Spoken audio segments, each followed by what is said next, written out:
Okay. Okay. So, so the original idea in the seminar was to try to get some sort of what? Not allowed to walk? I'll try to follow you. Go ahead. Was to try to get some sort of dialogue or argument going by having Coach John and me talking and stuff. And that hasn't happened so much. I think up until Tuesday, nothing that John said really rankled me so far.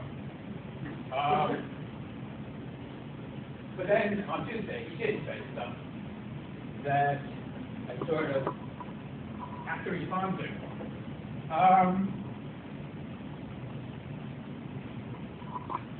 And so, in fact, I think on Tuesday, he started out saying,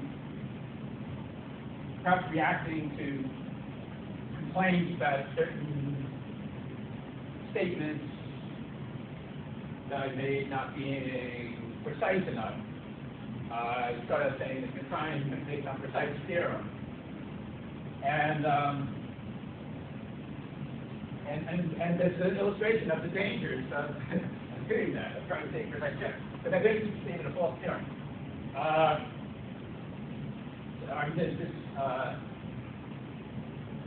He violated the advice of Niels Bohr, who said, you can never speak more clearly than you think. And yeah, that is a really dangerous thing. And by the way, Niels Bohr,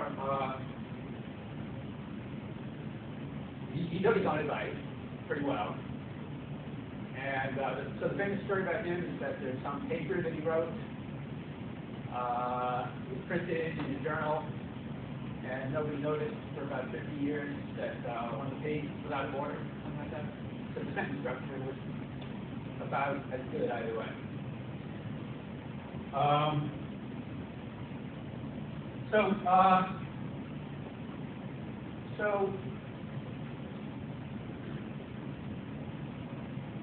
So let me try to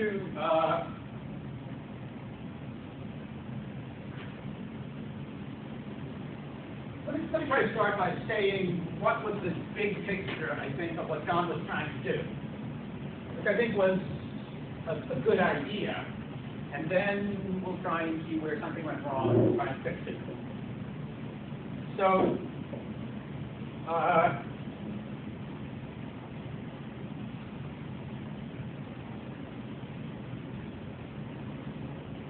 so I think the big picture that John was suggesting is that there's this category of, how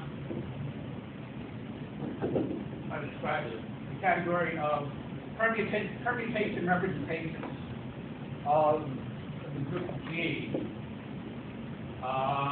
over some rig like the natural numbers or perhaps the complex numbers, more familiarly.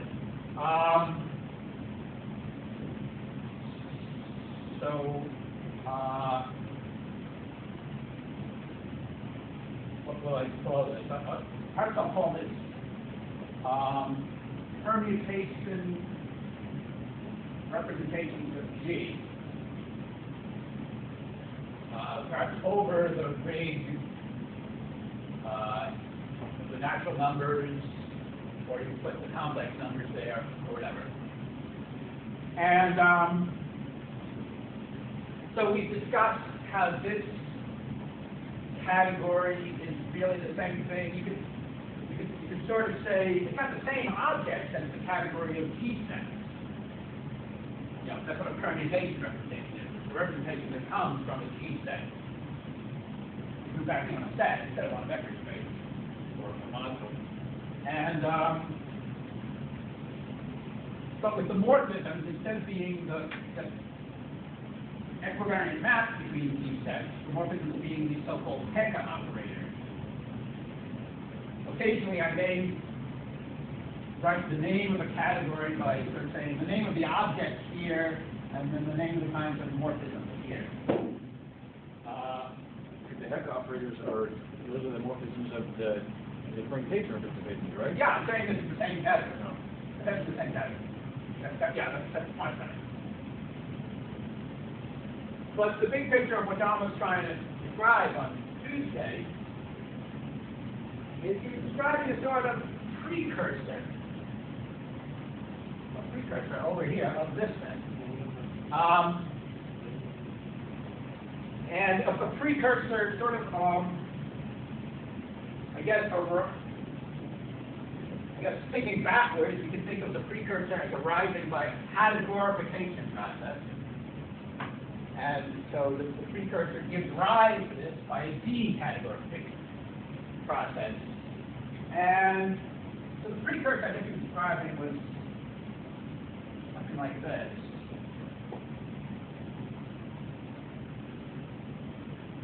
Heat sets and objects, and then we have spans. Let's see, maybe I'll call them G span, something like that. Well, I think I'll call them spans for the moment.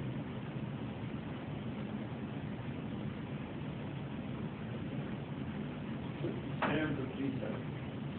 Spans in the category of G sets. And then we have, so these are objects, these are morphisms, and then we also have morphisms between morphisms. We have subscripts on subscripts. And I guess we were just calling those the span maps or something like that.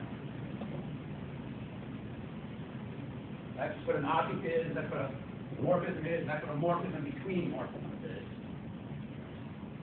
And there's some sort of decategorification process going here.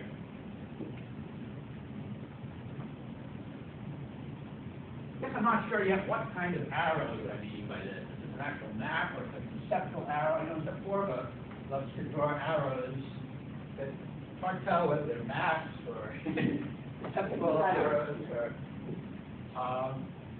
But you can make that into a map. You can make it into a map. Yeah, I'm not sure exactly. Yeah. This is a way to make it into a map, but it's also a conceptual arrow of some kind. So I don't know. I'm being sloppy about what I mean by that.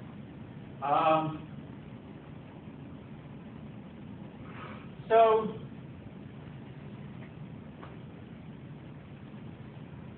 this is what John was describing, and he stated a theorem about this.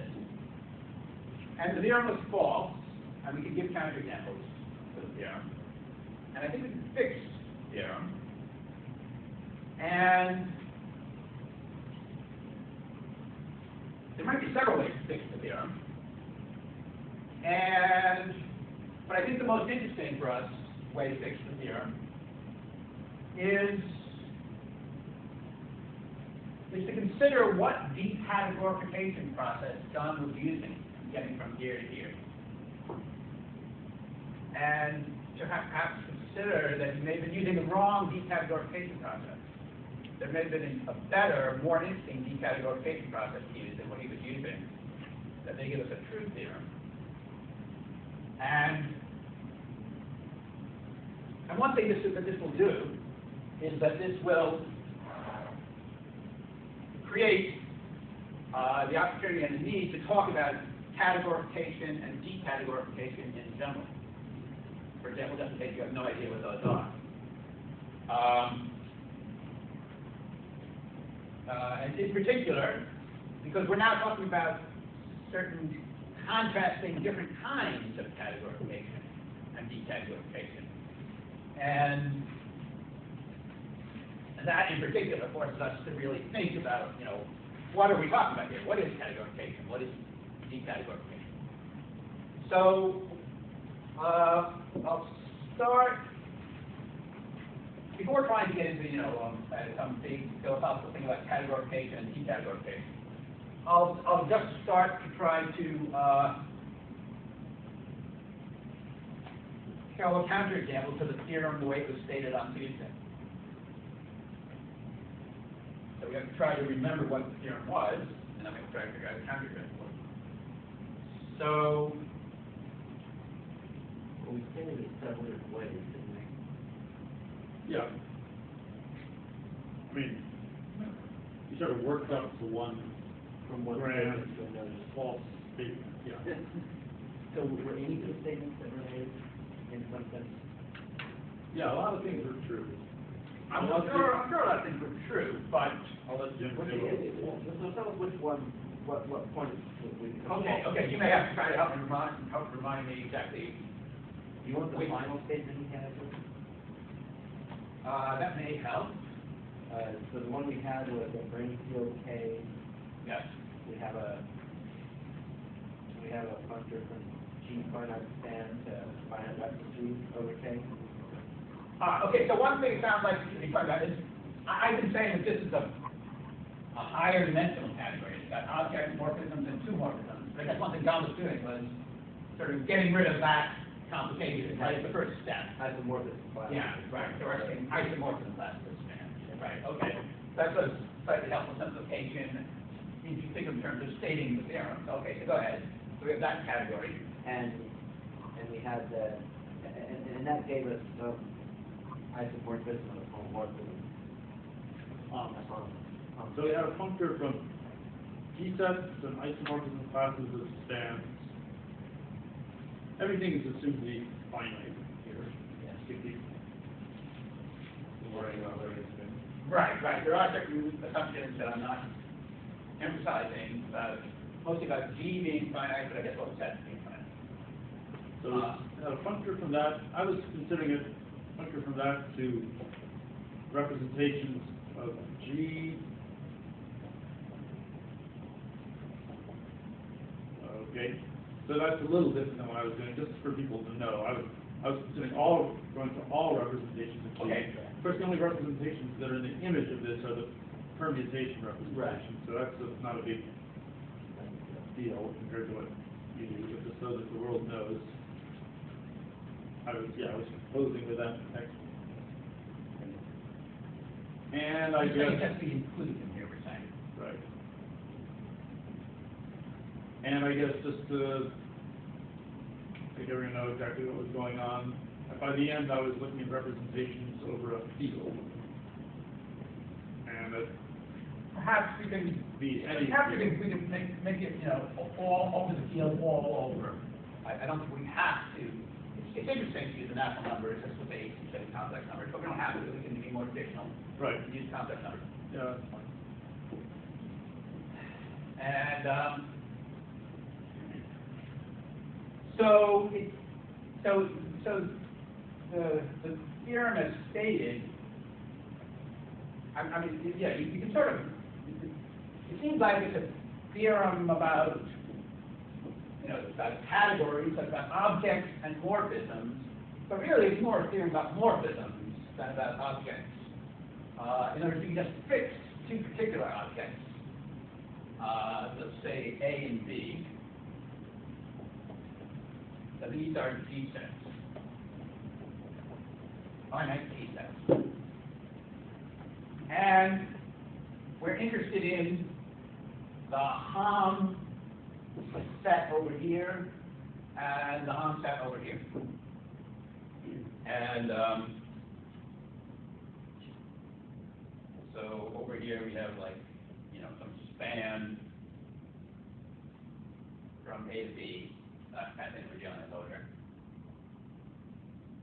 And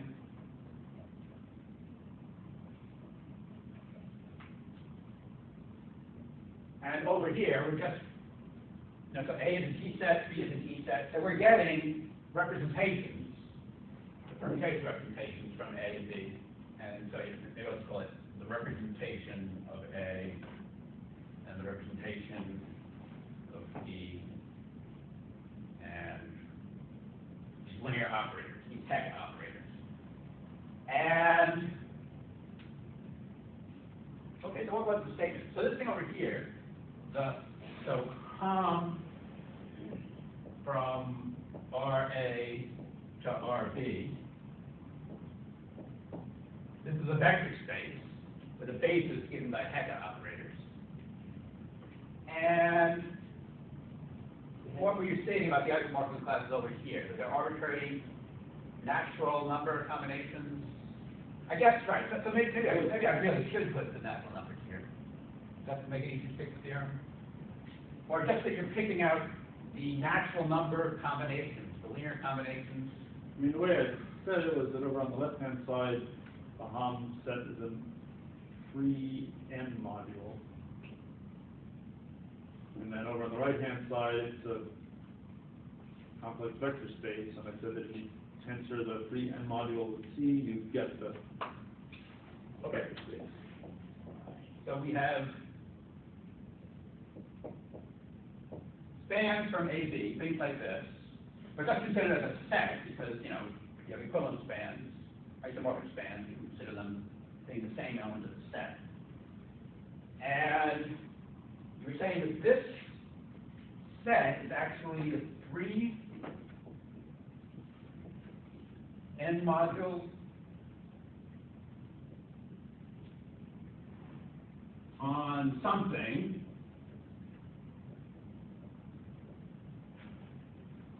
And this Hom space is the free vector space on something, free complex vector space on, on the same thing. And this, the thing is the basic Hecke operators, the relationships, the logical geometrical relationships.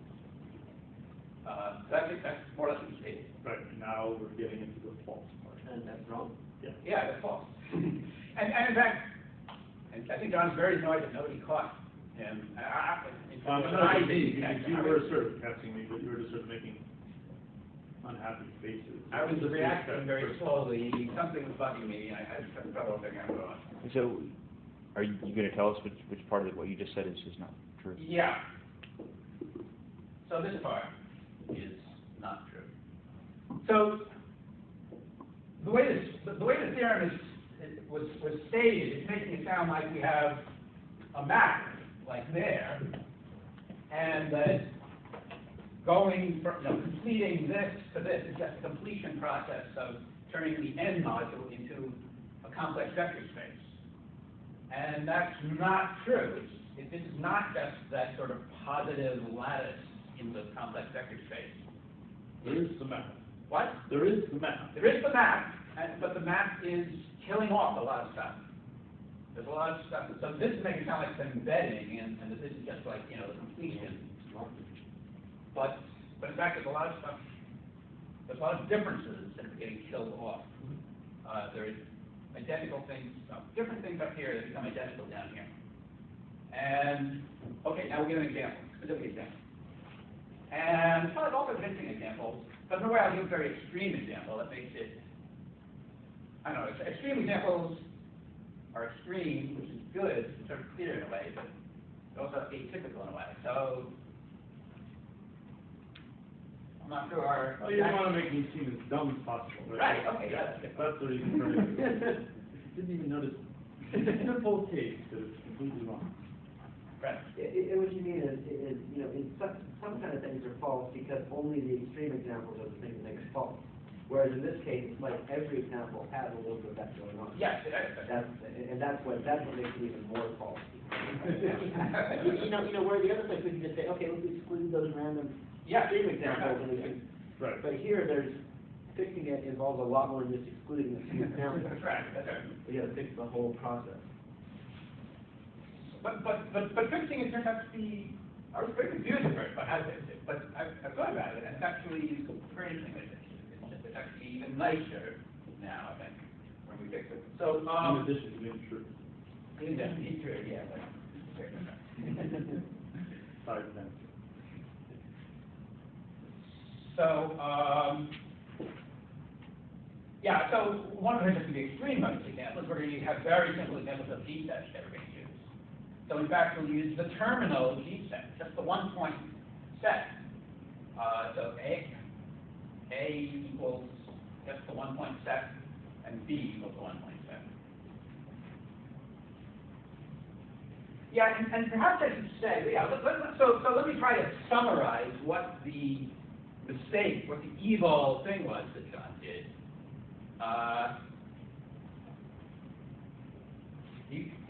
Where's the line? Okay, right. John really blurred a distinction. He used a phrase which sounded like it meant one thing, but it actually meant several things.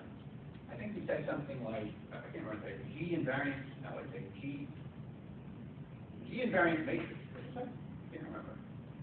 So, Yeah. well, perhaps, yeah, I think there's something like G invariant span. At one point he said G invariant linear operator. I don't think it says G invariant span. It says G. Anyway. Spans that preserve the action. Yeah. Spans that preserve, you said something about spans that preserve that? Spans preserve the action, yeah. We talked about it on the one side, over here in the Okay, finite span category. okay, well, I'm sort of pretending that you put it this way by calling it the G invariant span. And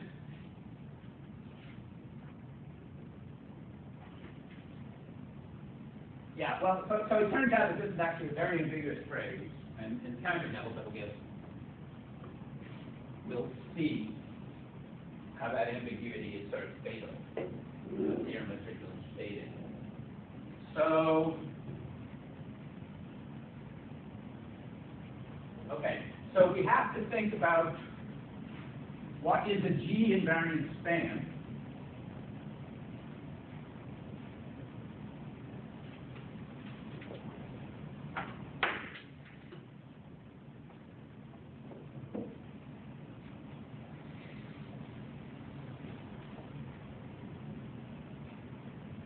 From the 1 point G set to the 1 point G set. So let's see. So we have this idea that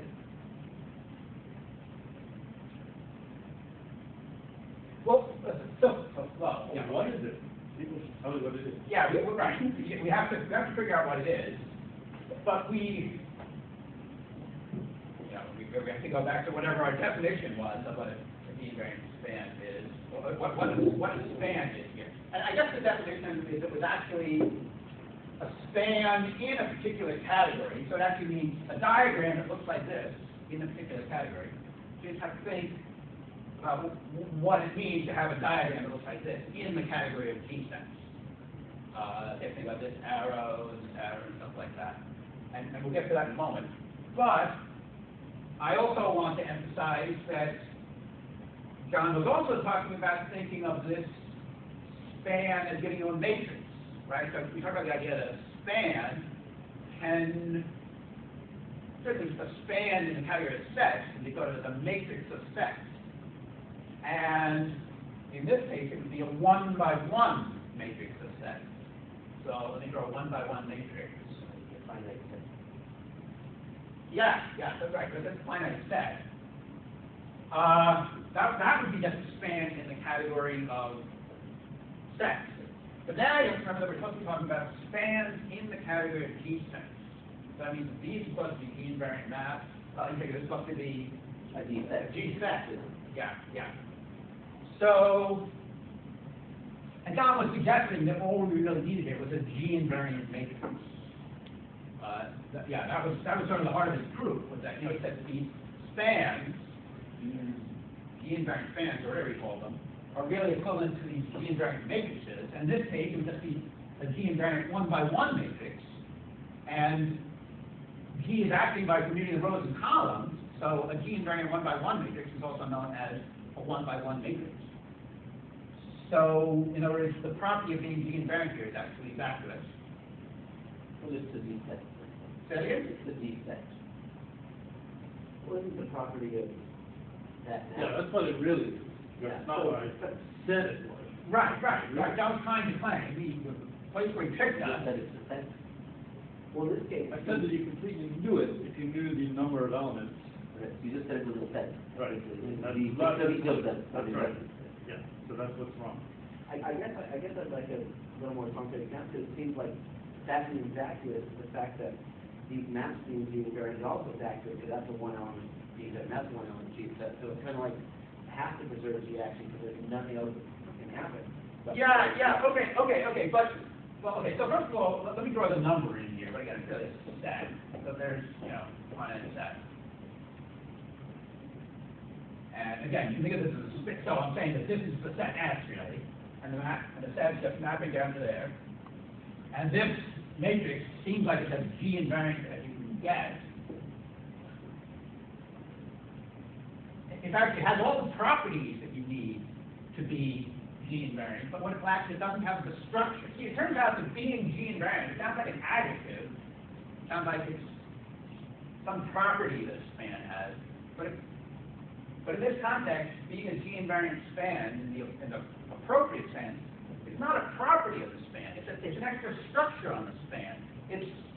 See, what was left out is that the information, the structure about how G acts on S, that's not in this picture. So let's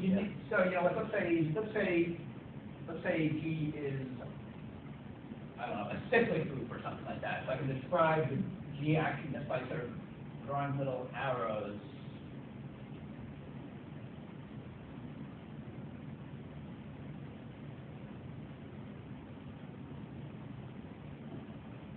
I guess in my picture it looks like G is supposed to be Z mod 3 here or something. It's supposed to be a picture of Z mod 3 acting on this set here.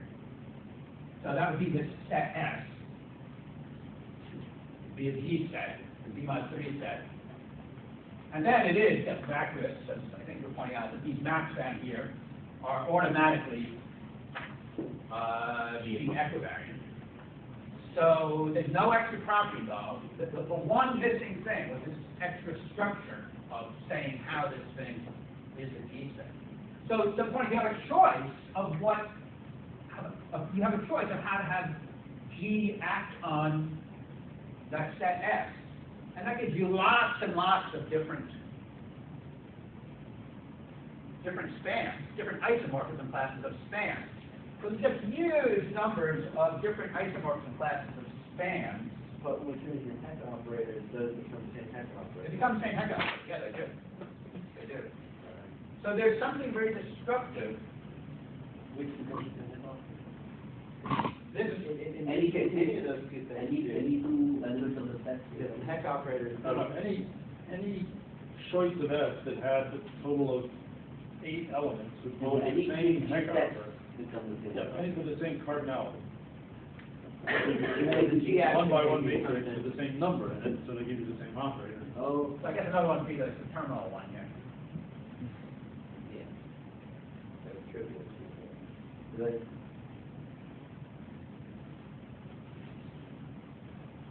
So you put this one here. I don't know how this square turns into a circle, but anyway. So these are two different isomorphism classes of span. Yeah, let me just G-invariant span. of G-invariant span. Yes, spans in the category of G sets with the same feed. These spans have the same feed. They're not isomorphic, but they get the same Hecke operator.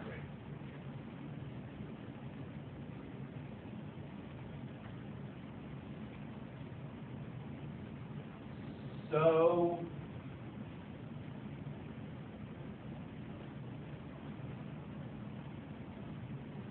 all right, so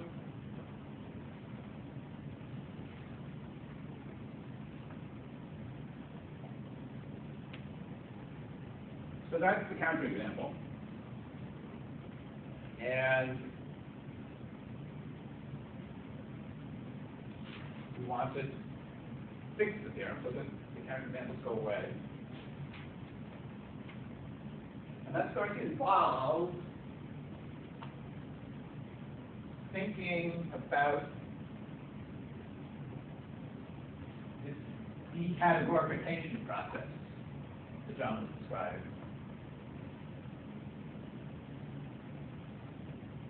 So at this point, I guess we're just sort of, computationally thinking of the decategorification process here as you have the span and you just count the fibers. You count the sizes of the fibers of the span. There's one fiber for each pair of an element over here and an element over here. And so that gives you a matrix of numbers. In terms of matrix of sets, is a matrix of numbers. And the bad thing is that when you're turning a matrix in a section to matrix of numbers, you're forgetting that structure on those sets of the G action. Well, that literally you're forgetting the structure before that, when you convert it. Yeah, When you okay. convert from matrix of D sets into a matrix of only sets, that's where you're forgetting it. And the rest is just the cardinality.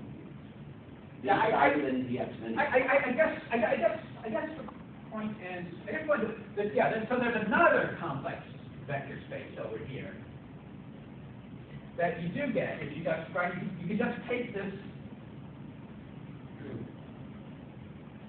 I think this will still be, it's still an N module, it's probably still a free N module. So you can just like tensor it with the complex numbers, make it into a complex vector space.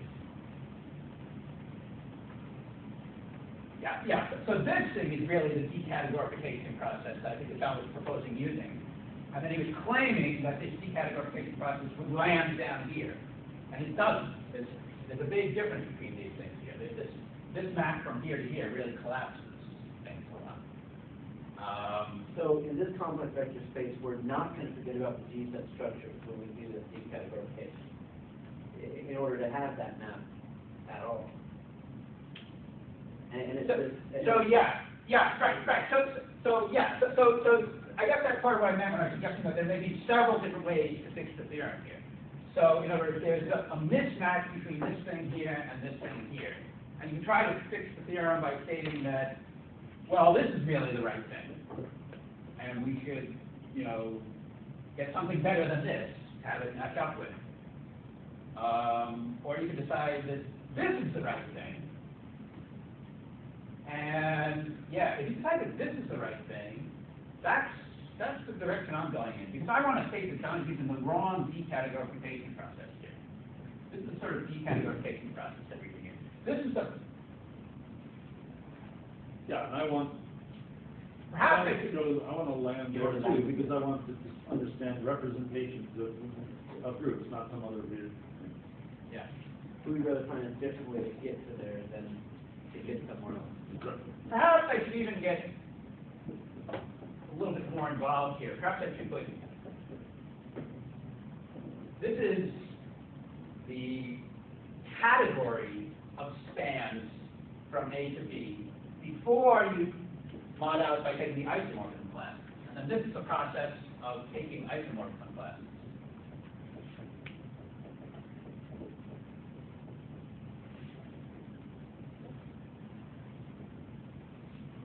And then I guess this is, perhaps this is really just the process of tensoring with C, tensoring with the complex numbers.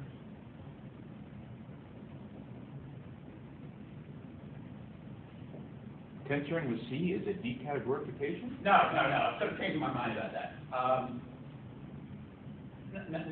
No, this is really the decategorification process. This is just some beautification process due to the fact that people are more familiar with complex vector spaces than with modules over the natural numbers.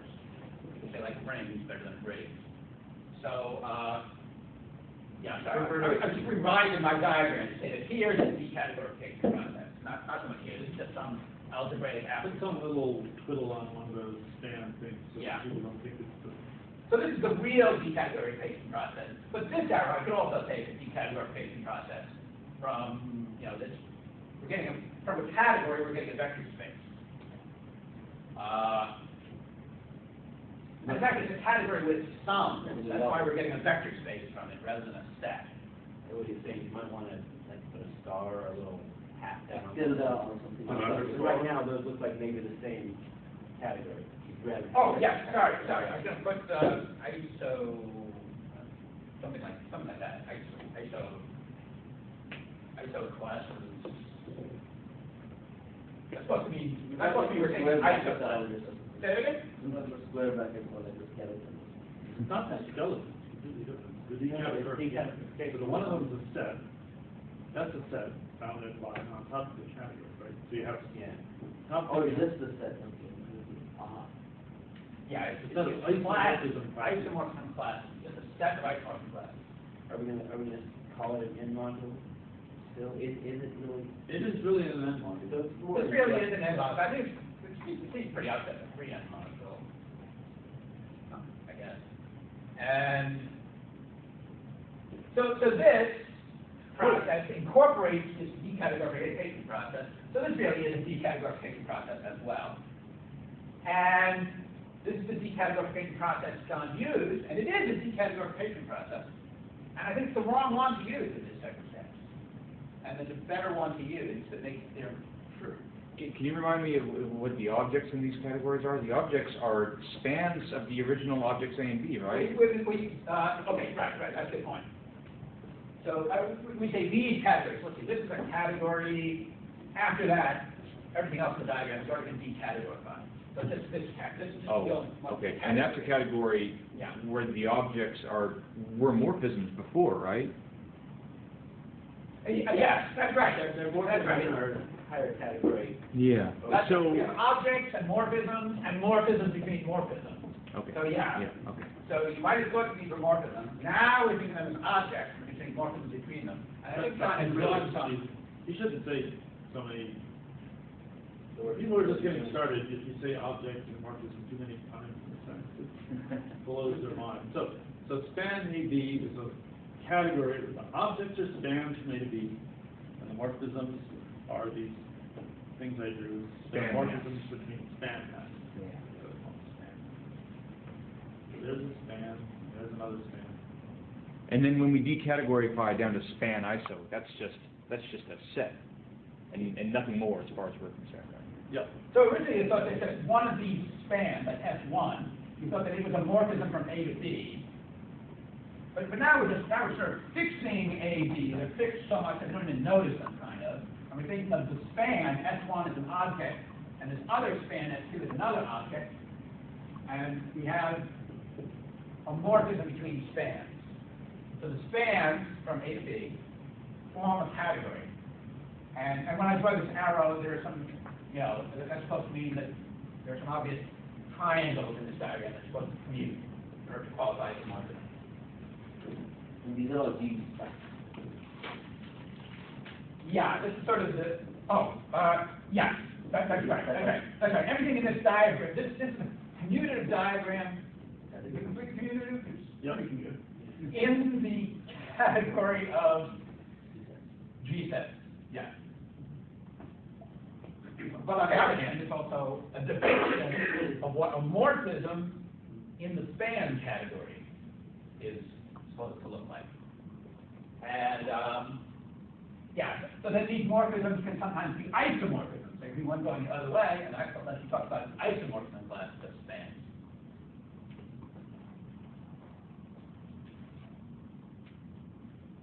So,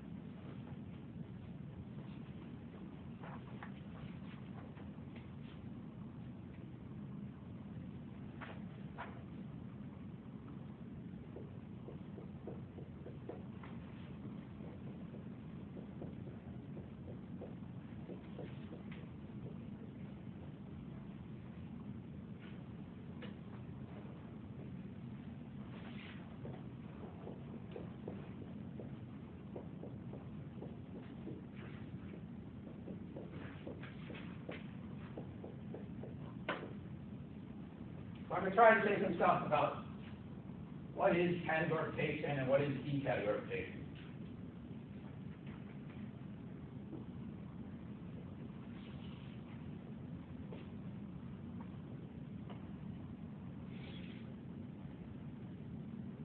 And there's a bunch of stuff to say about this.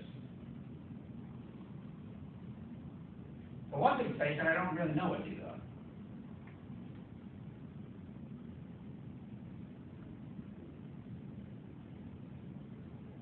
Because I know there's a bunch of different kinds of these things. And I'm not sure I know what the really general, most general description is of what they are. So I know a bunch of different kinds of categorification. I know a bunch of different kinds of decategorification. And for each one of those different kinds of decategorification that I know, there's an accompanying kind of categorification that goes along with it. But I'm not sure I really know the general understanding of what a kind of decategorification or a kind of categorification is. So I'll probably just give a bunch of examples, and we'll try to intuitively extract from that what the general concept is that's going on.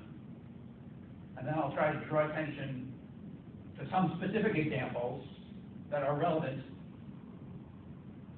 to our false theorem that we're trying to fix so that it becomes a true theorem. So that there will probably be two particular kinds of categorification or decategorification that will be especially relevant to what we're talking about. And those two kinds will be the one that John used and the one that John should have used.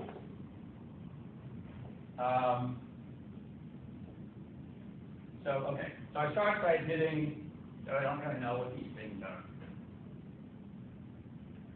Then I have to admit that I really don't know what this one is.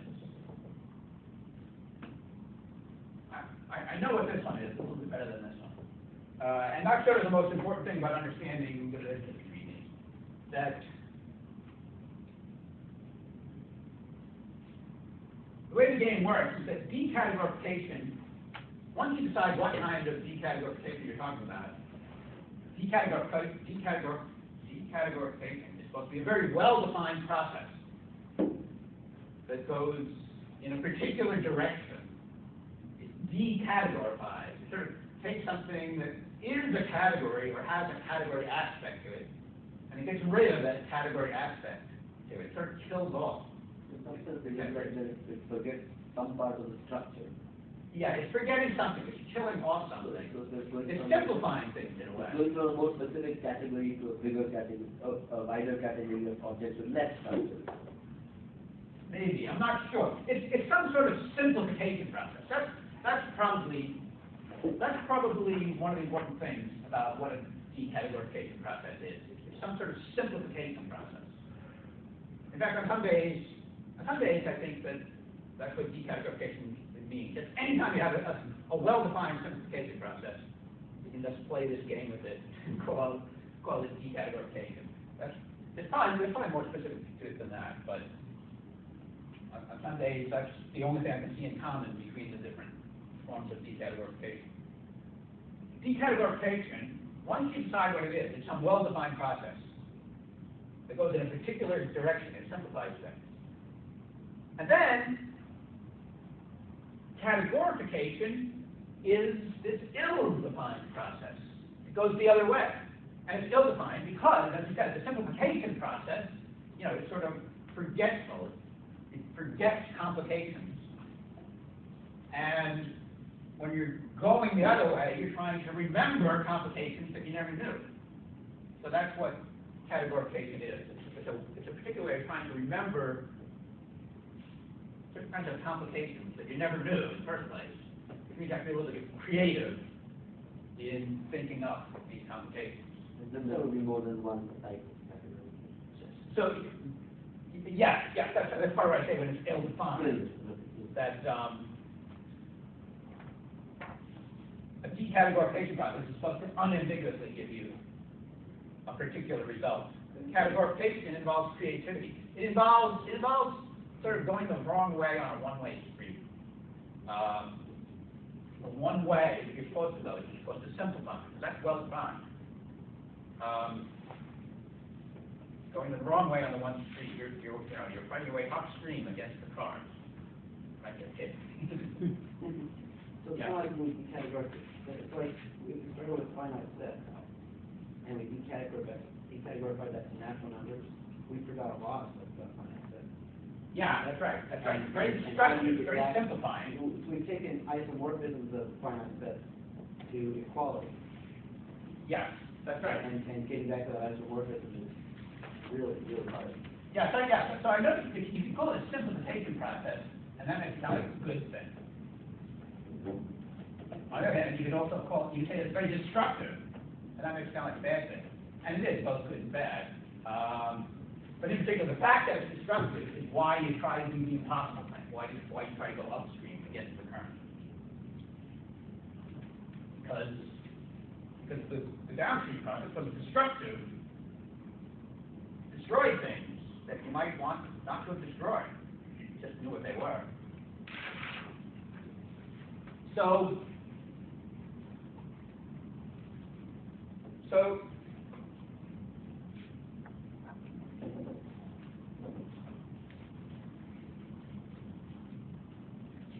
I'm going to start giving a bunch of examples of decategorification processes here.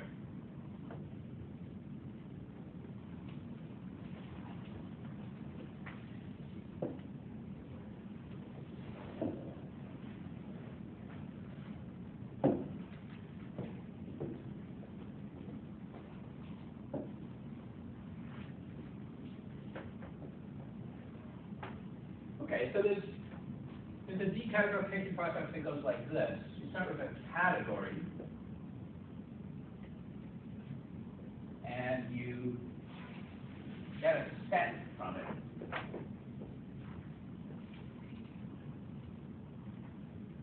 And you do it by taking the set of isomorphism classes.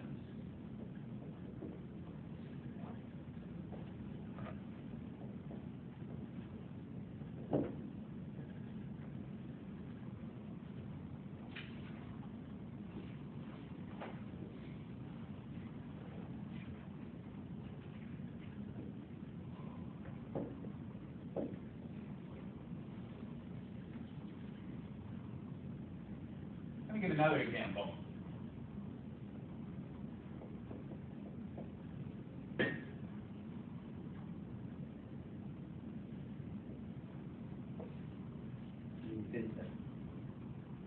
Good idea.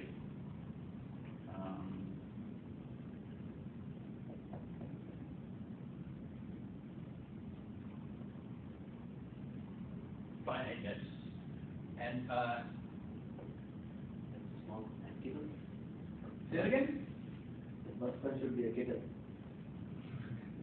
Kitten is short for small category. Okay. Small cat. Kitten.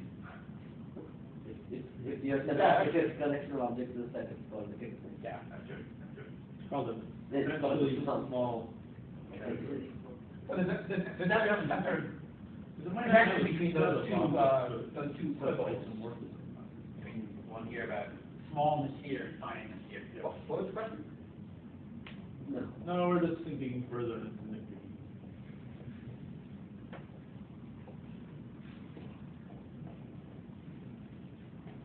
Taking the cardinality of finite set. Another one goes like this.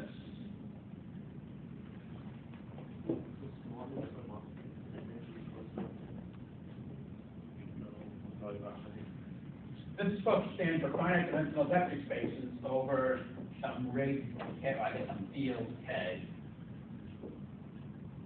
Oh yeah, and in fact, it may actually be important that it be actually not just a rig, but a field. To get it to be well defined. Oh, I guess it's landing in the natural numbers again. I guess whole dimension.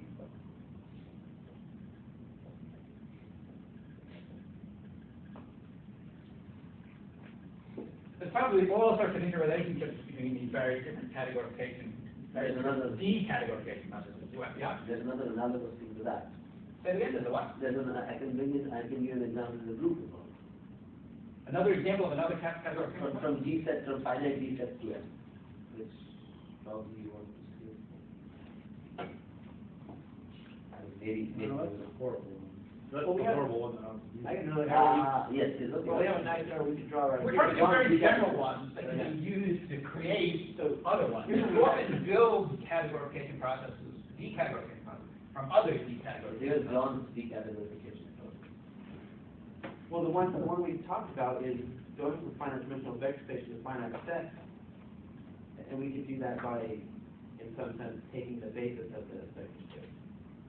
You can draw an arrow from finite-dimensional vector space up to finite set. There's not one Not basis. canonical for that. Yeah, I was going to go this way. I was about to say that there are interrelationships between these various processes, and there's one interrelationship that goes something like this. So there's a commutative diagram here. It's actually a commutative triangle. This is actually the other point. So what is this? This is, Orbits, G orbits. Yeah. Yeah. what's this? This is, And then to A basis. free Basis, that is a free categorification. Not categorically. Actually, it's It's a free vector. That's free vectors. It's just about the. So these two decategorification processes are very closely related. And also very related to the first one. So- Come from the first one. Yeah. I don't get confused about the relationship between this one and these two. Well, if you take those categories that you have over on the left at the bottom there, you hit them with that, turn Oh. on set, they turn into N. Okay, that's one relationship. There's probably other relationships as well, but certainly that's one relationship here. Okay. I'd say that those little ones are riding them. Yeah. And again, that's starting with some of the arrows here, sort of the arrows that you can read in several ways, sort of as conceptual arrows and also as maps. In fact, a conceptual arrow is sometimes think of as a barred arrow. Again, we're talking about an arrow riding another arrow or something like that. So yeah, he's saying what? You take this category, you feed it in here, and you get something out here, and that's this. So yeah, this is actually a category, this is actually a set. This is not from a category to a set, but you can think of it as a function, because set can be thought of as a very simplified kind of category. So yeah, that's certainly one of the relationships between this stuff and this stuff. But yeah, there's all sorts of relationships, and I don't understand them all. But let's just think about these three. And these are three very important examples. Let's just think a little bit about how these three examples sort of come up in practice, mathematical practice. So what we're kind of saying is that sometimes you're doing mathematics, you're studying some field of mathematics,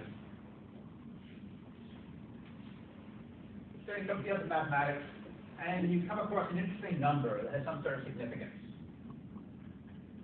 And sometimes it turns out that that number can be made even more significant and more interesting if you think about how that number has a particular meaning, and that number is the dimension of some vector space, or the cardinality of some set. And when you perform such an intellectual act, that's an act of categorification. You're realizing, hey, there's this very simple thing that's a number, but make it into something a little bit more complex, a vector space or a set, and it sort of becomes interesting, more interesting that way, more complex and more interesting. For it to be a really good categorification, it should really feel like it should feel as though you really are remembering something that you once forgot, in a Socratic sense or something like that. Is this free construction really a decategorification? No. It's more. No. It's not. It's not a function. Okay, it's not. It's just a relationship between so these horizontal processes. I'm drawing categorification on this board. I'm drawing decategorification processes horizontally from left to right, and then these vertical arrows are just telling us about certain relationships between different categorification processes.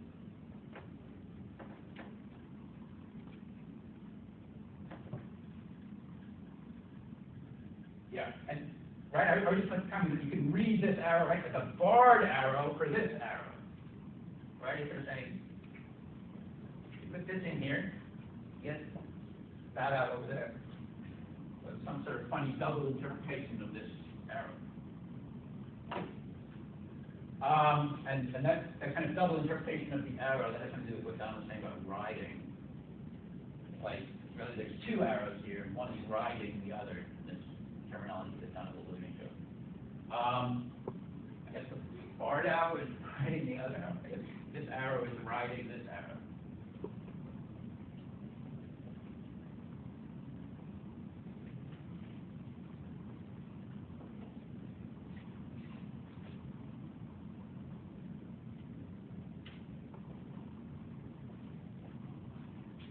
This is another one that goes like this.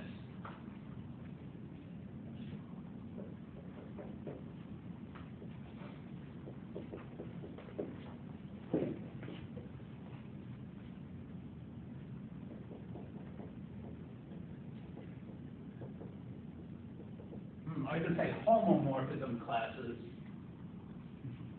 but maybe that's not that standard terminology. Neither is morphic. Morphic, what was that? Oh, morphic. Morphic, if there's a morphism. Morphism. Because it's an asymmetrical relation. I guess I'll say components, which probably has the advantage of being a correct terminology, but one that maybe people don't know what it means. So it's like, it's the equivalent classes that you get when you try to talk about homomorphism classes. You know, right? It doesn't quite work. Right? So the relation of there exists a homomorphism between things is not symmetric. It's not a symmetric relationship. So it doesn't give you an equivalence relation. But you can force it to become symmetric. And the equivalence classes of that relation are called components of the category or something like that. So separate components of the category are almost like completely separate categories. They're like, they don't interact with separate components that really interact with each other in any way. There are no morphisms from objects in one component to objects in another component. So this is even more destructive than this is. And this comes up sometimes. This definitely is used.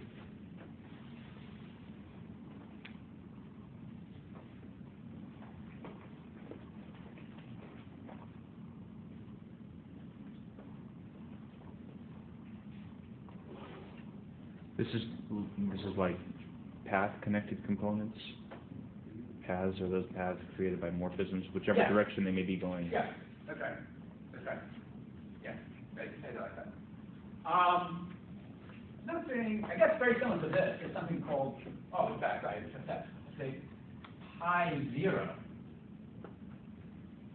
The thing goes from like category of spaces to the category of sets. And it's this thing that you were saying about path components, but now it's in a more literal topological context, or topological path.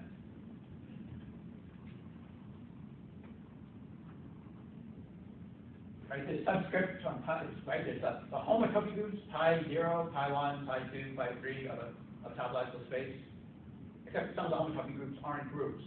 The really low numbers get very, like pulling the wings off the butterfly, and not much left. It's just a set when you get down to pi 0.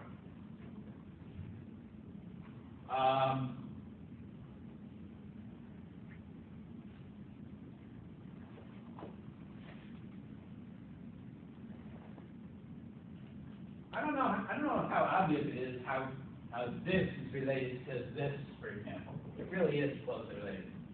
Probably also closely related to this somehow. I mean, just like we sort of put in a relationship between these two decategorification processes, there's probably a way to put in a relationship between this decategorification process and this decategorification process. And it involves something like, I don't know, taking the fundamental group of a space or something like that. A recursive fundamental groupoid of a space. A groupoid is a type of category.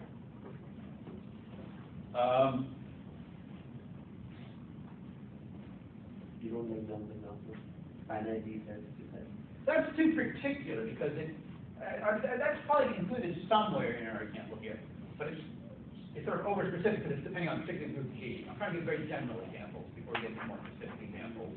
You know, there are these more specific examples of the kind you're alluding to that are adapted to a very particular context where you have some particular data like group G that you're working with or something like that. I'm postponing getting into things like that for a moment. So,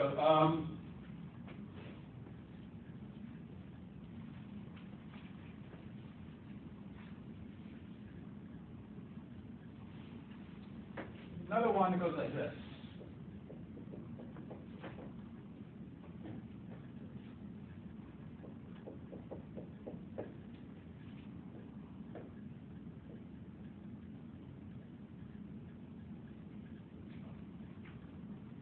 So I guess it's kind of where you pull the wings up the butterfly and then you pull up some more wings, I guess. There's a set of points. What? Pull off the body. Oh, I'm sorry, this is wrong. I'm sorry, this is wrong. I put set here, that's the wrong thing. Yeah. What? With finite. Values.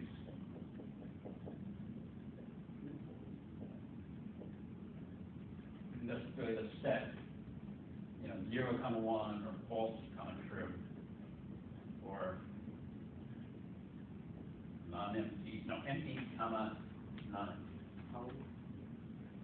So, I don't have enough time to completely explain all the jokes about what pi negative 1 means. Pi negative 1 is not a very standardly defined thing. But it should be. Let's see. So what is this? So it's supposed to, the answer is supposed to be false or true, and it's supposed to be false or true depending on whether the space is non-empty or not. I don't know, maybe this is called the habitedness or something. Or just the non-emptiness.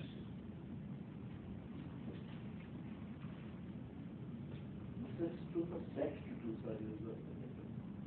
Say it again? You don't need to put space there, you just put set. Yeah, I was just about to do that. I was about to go like this. That's the more general thing. If you can argue about which is more general. I mean, that's a bigger category than space. Say it again, say it's a what kind of? There's a bigger category than space. You don't have to. That is a big category, I mean, You can think of that as a mere subcategory of space, a subcategory of the discrete space. See, it's very hard to figure out which is more general than the other. Sometimes they're both more general than the other. so, by the way, here the pi 0 here is the set of what?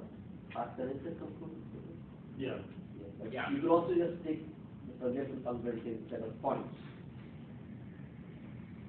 Yeah, but that's not a decategorification. Yeah, Forgetting the structure. That's a forgetful function. Yeah, okay, right, right, so, right. What we're thinking of. It's hard to figure out what, I mean, Yeah, right, that's that's, philosophy, set of isomorphism. We're thinking of. by giving very general examples, you're trying to encourage me to hone my definition better and make it, more specific Why is to it what not the categorization process is. So, it really should include something about sort of, it should be like a coarsening process. Where the thing you said is more like a finening process than a coarsening process. It's a little sense of coarse and fine topologies. So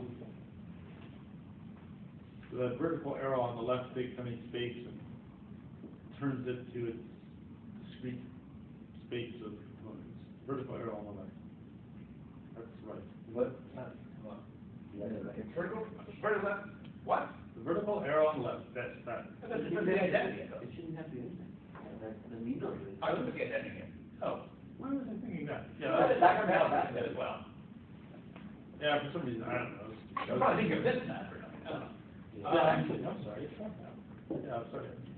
Yeah. So, Except that that's the possible.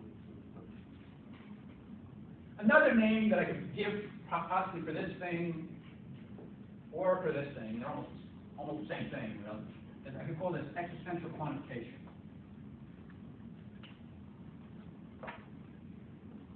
So that's the It's not empty. big. What? This was an empty set exists. No, but it's elements don't. Yeah, it is, but not the elements do. All the elements do.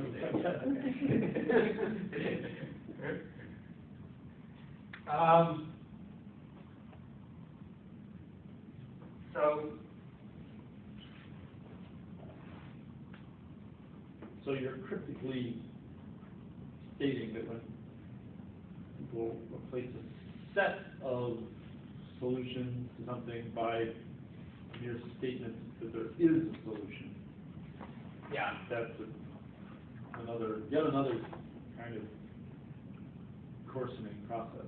Yeah, and existential quantification is a thing that turns a logical formula into a logical statement. A formula is a thing that can be satisfied by a set of elements, or where the statement is the thing that's just either true or false. And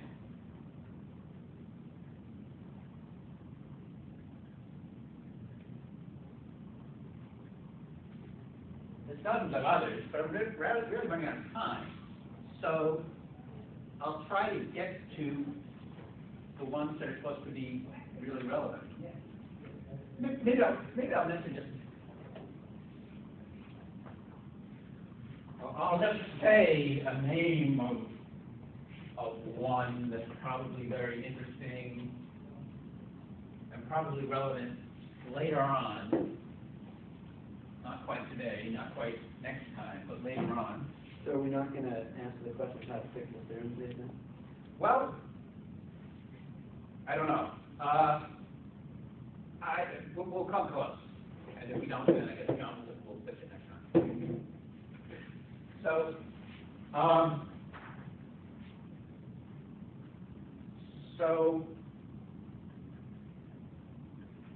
there's something called Grothendieck group. Where does that go from? Where did it go to? Starts out with some kind of abelian category? Is that what it starts out with? Yeah. And it gives you an abelian group? It ends up giving you an abelian group? And it starts out with Abelian category, additive category. Yeah. I'm not sure if this is really the most general way to do it, but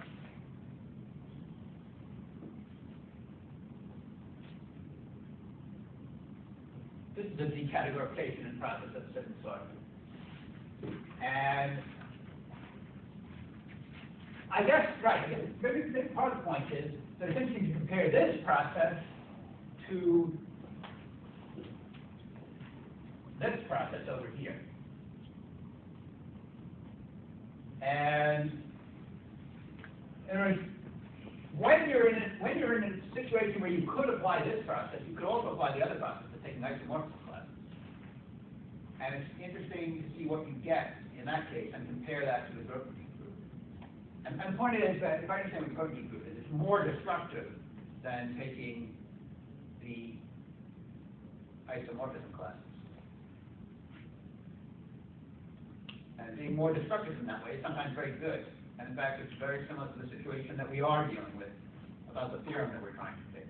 It's like I used a certain decategorification process that wasn't destructive enough. And that's why the theorem was false. And there may be an interesting analogy between the extra destructiveness of this decategorification process compared to just taking isomorphism classes. There may be an interesting analogy between that and the extra destructiveness that we're going to need to put into our decategorification process to make our theorem true. But okay, but now we're trying to state what's the really relevant decategorification process. So how did it go?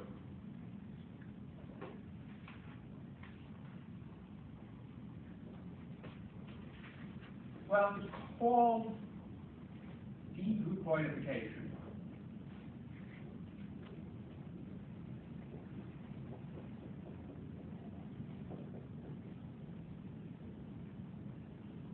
I was just about to say that I don't know what it's really called, because this is just some silly name that I made up. But maybe I do know what it's actually officially called. And maybe what it's really called in a certain context is it's called the zeroth homology.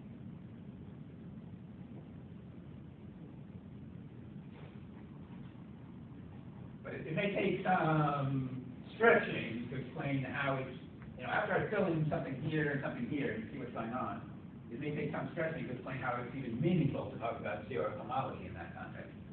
But in particular, notice that this zeroth homology, notice that it's fairly analogous to this thing over here of the zeroth homotopy.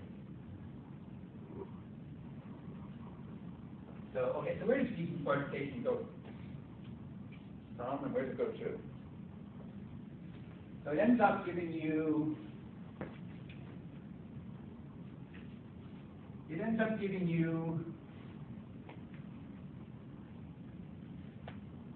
vector spaces over the complex numbers. Or, you know, not the complex number, but some other field. But again, trying to make it sort of as non-threatening as possible, let's say complex vector spaces. And over here, we should have something like, there's some sort of higher dimensional category over here. And this is just an ordinary low dimensional category here. So the fact that we have a high dimensional category over here fits with the idea that this is some sort of decategorification process. It's a specific decategorification process called Degroupoidification, called that by me, and so this high dimensional category over here has groupoids as objects, and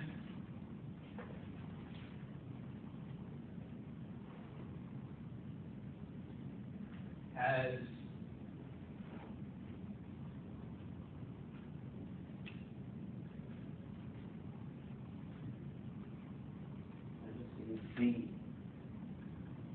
spans between groupoids as morphism. And then it has something else between the spans, and then it probably has something else between those two. And then, you know, kind of like, you know, little fleas, and then littler fleas, and then littler fleas that bite the big fleas. I'm not sure exactly where it stops. I'm not sure exactly what name to give them. And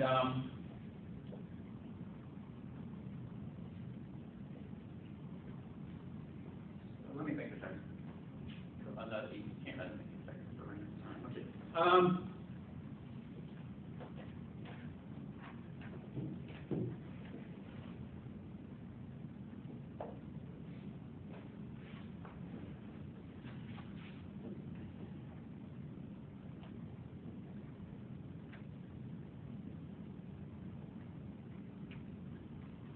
I guess we really are running out of time. So I'll just have to say that this decategorification process, after I tell you what it is going to, I think, is going to help us do the theorem the correct way. And we'll just have to leave there now.